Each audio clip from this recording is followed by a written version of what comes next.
Trump has a plan for the Ukraine war, and it's a plan that may come with some surprising benefits not only for Ukraine but the United States as well. We start with a key question: why is Donald Trump so intent on ending the Ukraine war quickly? Ending the Ukraine war would bring peace to Europe and allow the US to pull Russian President Vladimir Putin's expansionist desires. Hundreds of thousands of lives would be saved, not to mention billions of dollars in military aid to Ukraine. But the real reason Trump is so intent on peace run a little deeper. We must first take into account that Trump's popularity among a sizable segment of Americans' isolationist base has contributed to his rise to power. Foreign Affairs highlighted this in a September 2024 article in which it claimed that internationalists both at home and abroad worried about Trump becoming president again. They fear that Trump will take steps to dismantle the liberal order that the United States and its allies have built and defended since World War II.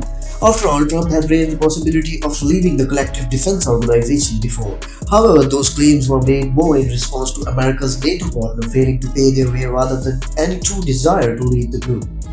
As Trump said in March 2024, the US would 100% remain in NATO as long as the group's other nations play fair. In other words, spend more of your GDP on defense just as the United States does. Many NATO members have responded by upping their spending. The BBC reported that NATO expects 23 of its 32 members to hit its recommended target of spending at least 2% of GDP on defense in 2024, while in 2023 just 11 of NATO's member nations hit the target. So it's clear that Trump's words have had an impact, helping the rest of Europe to see how deep the threat Russia poses to Europe truly runs. In July 2024, the Pew Research Center demonstrated that there was an almost even split between Republicans and Democrats regarding how much aid the US should provide to Ukraine.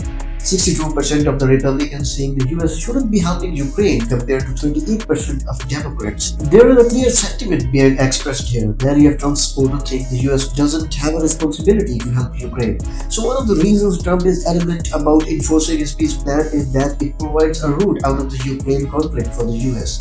Ending the war would mean reducing the chances of the US having to get directly involved. In April 2024, former Lieutenant General Keith Kellogg and Fred Flats, both of whom served in National Security Council during Trump's first presidential term, wrote a research paper for the American First Policy Institute, or AFPI. The AFPI isn't a bipartisan organization. The paper it published reveals some insights into how Trump and his incoming administration may be thinking about the Ukraine war. And through that insight comes some more reasons why Trump wants to push his peace plan through. First, Kellogg and Flats believe that President Joe Biden's decision during early stages of Putin's special military operation doomed Ukraine from the start. It specifically focuses on the Ukrainian counteroffensive launch in the fall of 2022, which failed to reclaim the territory Ukraine lost in the first few months of Russia's invasion. Ukraine's counteroffensive ran out of steam by the fall of 2022 because the United States and its allies failed to provide the country with the weapons it needed to continue to fight to reclaim its territory.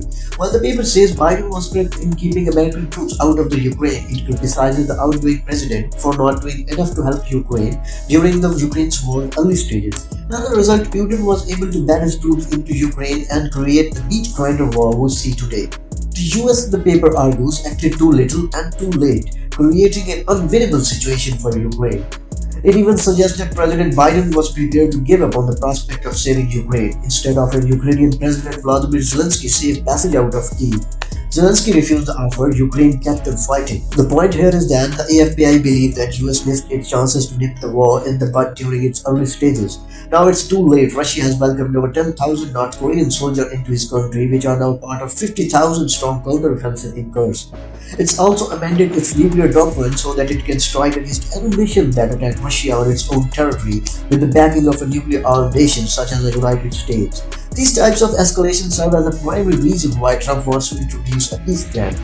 Much better to arrange peace now than to do so when Ukraine is further weakened, may be Trump's logic.